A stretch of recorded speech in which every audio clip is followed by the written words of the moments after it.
ऑब्जे education में आप लोगों को एक बार फिर से स्वागत है।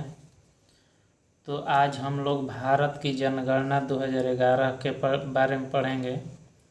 जनगणना जो होता है वो 10 साल के अंतराल पर होता है। तो 11 के बाद तो 10 साल के बाद 11, 10, 21 साल 2021 में आ जाना चाहिए, लेकिन अभी तो आया नहीं है। तो चलिए, जब न्यू वाला आएगा जनगणना तो पढ़ेंगे। तब तक भारत की जनगणना 2011 को ही याद करना होगा। तो जनगणना के बारे में कुछ मुख्य पॉइंट को पढ़ लेते हैं। पहली बार विश्व में जनगणना कराने वाला देश कौन था? स्वीडन था। और ये कब करवाया था? 1749 में। तो जो पहली बार जनगणना कराने वाला देश था वो कौन था? स्वीडन। 1749 में कराया था। पहली बार विश्व में दशकीय जनगणना अर्थात 10 सालों पर जो होता है, तो दशकीय जनगणना की शुरुआत कराने वाला देश अमेरिका USA है। ठीक है। और ये कब करवाया था? 1790 ईस्वी में। भारत में जनगणना की शुरुआत किसके कार्यकाल में हुई थी? तो लॉर्ड मेयो के कार्यकाल में हुई थी। कब? 1872 ईस्वी में। उसके बाद है भारत में नियमित जनगणना की शुरुआत किसके कार्यकाल में हुई? नियमित अर्थात दशकीय आधार पर, तो ये लॉर्ड रिपन के काल में हुआ था। कब? 1881 ईस्वी में। स्वतंत्र भारत की पहली जनगणना 1951 ईस्वी में हुई। उस समय जनगणना आयुक्त कौन थे? R.A. गोपाल स्वामी थे। जब 1951 में जनगणना हुई थी तो उस समय जनगणना आयुक्त कौन थे? R.A. गोपाल स्वामी। ठीक है। जनगणना संगठन केंद्रीय गृह मंत्रालय के अधीन कार्य करता है। इसके अंतर्गत? गृह मंत्रालय के अंतर्गत। ठीक है। तो 2011 की जनगणना भारत की 15वीं जनगणना और स्वतंत्र भारत की 7वीं जनगणना थी। 2011 की जो जनगणना है वो 15वीं जनगणना कब से? 1872 से अगर काउंट कीजिएगा तो ये 15वीं जनगणना होगी। और स्वतंत्र भारत अर्थात 1947 के बाद, जब 1951 में पहली बार जनगणना हुई थी, उसके बाद कौन सी जनगणना है? 7वीं। ठीक है। 2011 के जनगणना का शुभंकर मैस्कट क्या है? प्रगणक शिक्षिका। जो 2011 के जनगणना का शुभंकर है वो प्रगणक शिक्षिका थी। ठीक है। 2011 के जनगणना का आदर्श वाक्य क्या है? तो 2011 के जनगणना का आदर्श वाक्य है वो है हमारा जनगणना हमारा भविष्य। अगला है 2011 के जनगणना का आदर्श वाक्य क्या है? हमारा जनगणना हमारा भविष्य हो गया था। और 2011 की जनगणना के समय जनगणना आयुक्त कौन थे? Doctor C. चंद्र मौली थे। जो 2011 की जनगणना हुआ था उस समय जनगणना आयुक्त कौन थे? Doctor C. चंद्र मौली। चलिए आगे देखते हैं। 2011 की जनगणना में कुल कितने प्रश्न पूछे गए थे? तो 29 प्रश्न पूछा गया था। कब? 2011 की जब जनगणना हुआ था उसमें 29 प्रश्न को पूछा गया था। 2011 की जनगणना के अनुसार भारत की कुल जनसंख्या कितनी है? 121 करोड़। 121 करोड़ 2011 की जनगणना के अनुसार जनसंख्या है। और ये जो 121 करोड़ है ये विश्व की कुल जनसंख्या का 17.5%, 17.5% है। ठीक है। 121 करोड़ जनसंख्या में ये जो 121 करोड़ है इसमें 51.47% पुरुष हैं। कितना है? 51.47% पुरुष हैं तथा 48.53% कौन है? महिला हैं। तो महिलाओं की संख्या 48.53% है और 51.47% पुरुष हैं। 2001 से 2011 के बीच भारत की जनसंख्या की दशकीय वृद्धि कितनी रही है? 17.7% रही है। कब? 2001 से 2011 के बीच। ठीक है।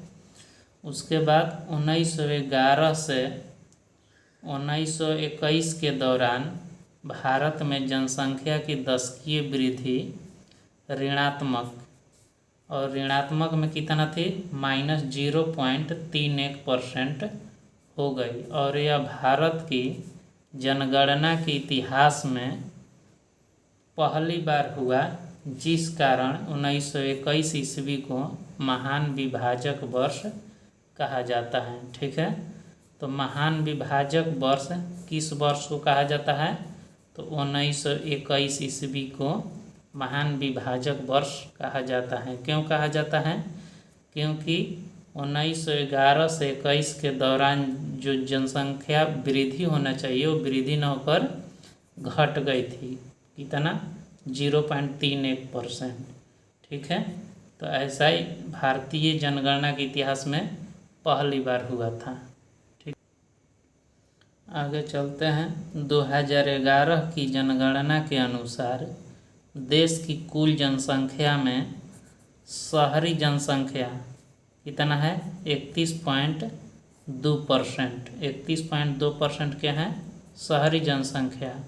और ग्रामीण गाँव में रहने वाले लोग कितने हैं? 68.8%। ठीक है। तो शहरी जनसंख्या कितना है? 31.2% और ग्रामीण जनसंख्या 68.8%। उसके बाद सर्वाधिक जनसंख्या वाले राज्य। तो सर्वाधिक जनसंख्या वाले जो राज्य हैं, पहला है उत्तर प्रदेश यूपी और दूसरा है महाराष्ट्र।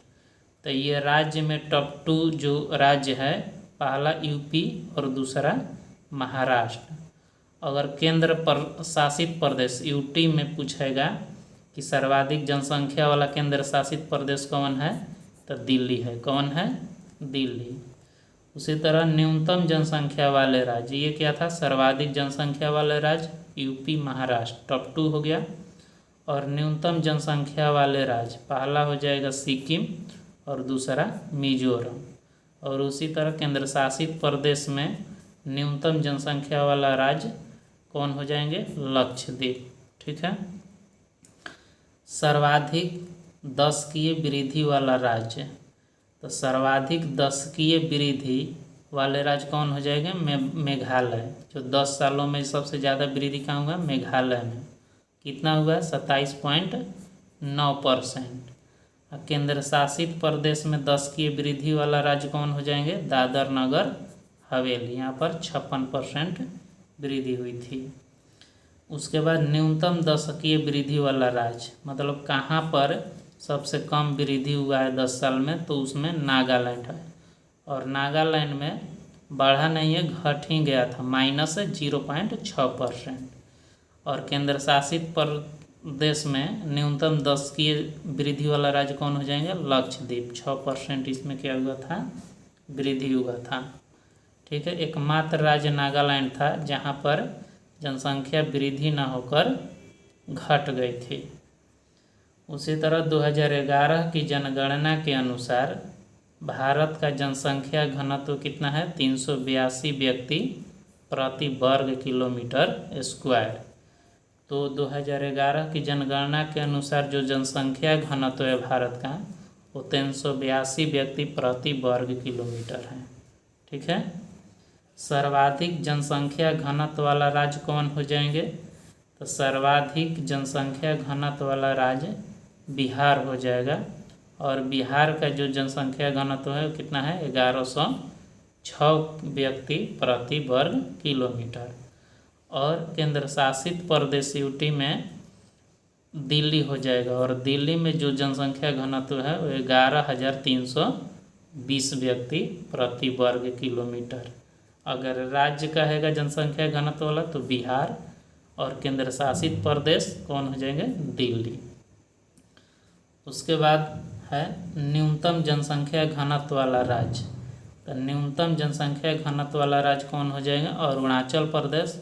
यहाँ पर 17 व्यक्ति प्रति वर्ग किलोमीटर में लोग रहते हैं, तो अरुणाचल प्रदेश हो जाएगा जिसमें 17 है। और केंद्र शासित प्रदेश पूछेगा तो अंडमान निकोबार, यहाँ पर 46 व्यक्ति प्रति वर्ग किलोमीटर है, मतलब 1 किलोमीटर स्क्वायर में 46 लोग रहते हैं। इस तरह से आप लोग समझ सकते हैं। अगला है भारत का सर्वाधिक क्षेत्रफल। भारत का सर्वाधिक क्षेत्रफल वाला राज्य कौन हो जाएंगे, पहला राजस्थान, दूसरा मध्य प्रदेश और तीसरा महाराष्ट्र। टॉप 3 में सर्वाधिक क्षेत्रफल वाला राज्य कौन हो जाएंगे, राजस्थान, मध्य प्रदेश और महाराष्ट्र। और क्षेत्रफल के जगह अगर जनसंख्या पूछेगा तो कौन था, यूपी था और दूसरा महाराष्ट्र था। ठीक। 2011 के जनगणना के अनुसार भारत की लिंगानुपात कितना है, 974। कितना है, 974। लिंगानुपात क्या होता है, तो प्रति 1000 पुरुषों की तुलना में स्त्रियों की संख्या को लिंगानुपात कहते हैं। प्रति 1000 पुरुषों पर स्त्रियों की संख्या को लिंगानुपात कहते हैं। और ये भारत की लिंगानुपात कितना है, 943। तो सर्वाधिक लिंगानुपात वाला राज्य कौन हो जाएगा, केरल। और केरल का लिंगानुपात कितना है, 1084। उसके बाद सर्वाधिक लिंगानुपात वाला केंद्र शासित प्रदेश कौन हो जाएंगे, पुदुचेरी, और यहाँ पर 237 है लिंगानुपात। ठीक है, मतलब बोल सकते हैं कि 1000 जो पुरुष हैं उस पर 237 महिलाएं हैं। न्यूनतम लिंगानुपात वाला राज्य कौन हो जाएगा, हरियाणा। और यहाँ पर क्या है, 879, अर्थात 879 महिलाओं पर 1000 पुरुषों की संख्या है। तो ये होता है लिंगानुपात। ठीक है, तो न्यूनतम लिंगानुपात वाला राज्य हो गया हरियाणा, और केंद्र शासित प्रदेश दमन और दीव हो जाएगा। यहाँ पर 618 महिलाएं प्रति 1000 पुरुषों पर हैं। अगला है 2011 की जनगणना के अनुसार भारत की शिशु लिंगानुपात कितना है, तो 919। अगर लिंगानुपात सिर्फ पूछेगा तो 943, और शिशु लिंगानुपात 919। शिशु लिंगानुपात क्या होता है, तो जन्म से लेकर 6 वर्ष की आयु तक, कहाँ से, जन्म से लेकर 6 वर्ष तक की आयु तक प्रति 1000 बालकों की तुलना में इसी आयु वर्ग में, मतलब जन्म से 6वें वर्ष, इसी आयु वर्ग में बालिकाओं की संख्या के अनुपात को शिशु लिंगानुपात कहते हैं। तो शिशु लिंगानुपात याद रखेंगे, जन्म से लेकर 6 वर्ष तक की हैं। तो सर्वाधिक शिशु लिंगानुपात वाला राज्य कौन हो जाएंगे, हरियाणा, अरुणाचल प्रदेश, और यहाँ पर 972 है। और केंद्र शासित प्रदेश में अंडमान निकोबार 968। ठीक है, न्यूनतम शिशु लिंगानुपात वाला राज्य कौन हो जाएगा, हरियाणा, 834 है। और केंद्र शासित प्रदेश दिल्ली है, जहाँ पर 871 शिशु लिंगानुपात है। अगला है 2011 के जनगणना के अनुसार भारत की साक्षरता कितनी है। तो 2011 की जनगणना के अनुसार भारत की जो साक्षरता है वो 74.04% है। कितना, 74.0। तो भारत की साक्षरता हो गया 74.04% है। अब साक्षरता क्या होती है, तो 7 वर्ष और उससे अधिक, याद रखेंगे एज कितना, 7 वर्ष और उससे अधिक है जो व्यक्ति किसी भाषा को समझ सकता हो और उसे लिख या पढ़ सकता हो साक्षर कहलाता है। साक्षर किसको कहेंगे? 7 या 7 वर्ष से अधिक उम्र के जो व्यक्ति है वो किसी भाषा को समझ सकता है या लिख या पढ़ सकता है, उसको क्या कहेंगे? साक्षर। ठीक है, तो सर्वाधिक साक्षर वाला राज्य कौन हो जाएगा? केरल।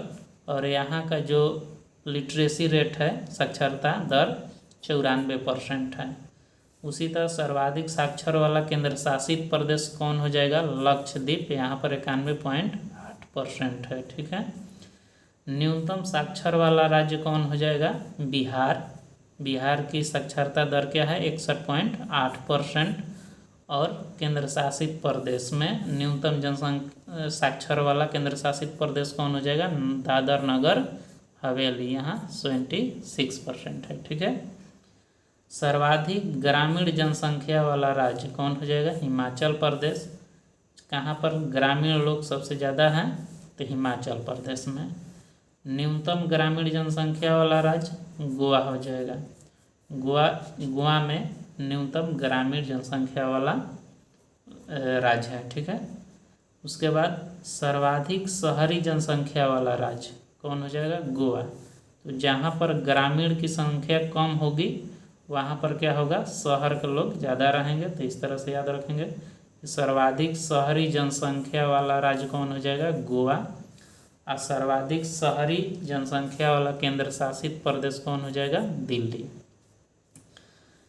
अगला है कि न्यूनतम शहरी जनसंख्या वाला राज्य हिमाचल प्रदेश, क्योंकि सर्वाधिक ग्रामीण जनसंख्या कहाँ है? हिमाचल प्रदेश में। तो यहाँ पर हिमाचल प्रदेश में सर्वाधिक ग्रामीण है, तो न्यूनतम क्या होगा? न्यूनतम शहरी जनसंख्या हो जाएगा। तो न्यूनतम शहरी जनसंख्या वाला राज्य क्या हो जाएगा? हिमाचल प्रदेश। और न्यूनतम शहरी जनसंख्या वाला केंद्र शासित प्रदेश अंडमान निकोबार। ठीक है, 2011 की जनगणना के अनुसार देश में अनुसूचित जाति एसी की कुल संख्या 20 करोड़ है। एसी की जनसंख्या कितना है? 20 करोड़। ठीक है, सबसे ज़्यादा एसी जनसंख्या वाला राज्य या यूटी कौन हो जाएगा? उत्तर प्रदेश। उत्तर प्रदेश में सर्वाधिक एसी की जनसंख्या है। उसके बाद सबसे ज़्यादा एसी जनसंख्या प्रतिशतता वाला राज्य कौन हो जाएगा? पंजाब। पंजाब में प्रतिशत अगर परसेंटेज की दृष्टि से एसी जनसंख्या कहाँ पर ज़्यादा है? पंजाब में। और इसी तरह पूछेगा कि एसी जनसंख्या वाला राज्य, तो उत्तर प्रदेश में। ठीक है, अगला है कि 2011 की जनगणना के अनुसार देश में अनुसूचित जाति एसटी की कुल संख्या कितना है? 10 करोड़। कितना है? 10 करोड़। तो 2011 के जनगणना के अनुसार एससी की जनसंख्या 20 करोड़ है और एसटी की जनसंख्या कितना है? 10 करोड़ है। सबसे ज़्यादा एसटी जनसंख्या वाला राज्य कौन हो जाएगा? मध्य प्रदेश। राज्य और केंद्र शासित प्रदेश दोनों को मिलाकर कहाँ पर ज़्यादा है? मध्य प्रदेश में, एसटी में। और एससी की जनसंख्या कहाँ थी सबसे ज़्यादा? तो एससी की जनसंख्या थी उत्तर प्रदेश में, लेकिन परसेंटेज की दृष्टि से पंजाब। उसी तरह एसटी की जनसंख्या वाला राज्य यूटी मध्य प्रदेश में सर्वाधिक है एसटी, और एसटी जनसंख्या प्रतिशत की दृष्टि से देखेंगे तो कहाँ पर हो जाएगा? लक्षद्वीप में सर्वाधिक एसटी जनसंख्या का प्रतिशत है। ठीक है, आगे चलिए। नागालैंड, अरुणाचल प्रदेश, लक्षद्वीप, अंडमान निकोबार द्वीप समूह में कोई भी अनुसूचित जाति एसी निवास नहीं करती है। इम्पोर्टेंट है, याद रखेंगे कि एसी की जो जनसंख्या है वो कहाँ पर नहीं, मतलब एसी कहाँ निवास नहीं करती है, एसी के लोग कहाँ पर नहीं हैं? तो नागालैंड में नहीं है, अरुणाचल प्रदेश में नहीं है, लक्षद्वीप में नहीं है, अंडमान निकोबार द्वीप समूह में एसी की जो संख्या है वो निवास नहीं करती है। उसके बाद पंजाब, हरियाणा, दिल्ली, चंडीगढ़ और पुदुचेरी में कोई भी अनुसूचित जनजाति मतलब एसटी निवास नहीं करती है। तो एसी में याद रखेंगे नागालैंड, अरुणाचल प्रदेश, लक्षद्वीप, अंडमान निकोबार, और एसटी में पंजाब, हरियाणा, दिल्ली, चंडीगढ़ और पुदुचेरी में एसटी के लोग निवास नहीं करते हैं। ठीक है, तो आज इतना ही 2011 की जनगणना समाप्त हुआ, इसको याद रखेंगे। Thank you.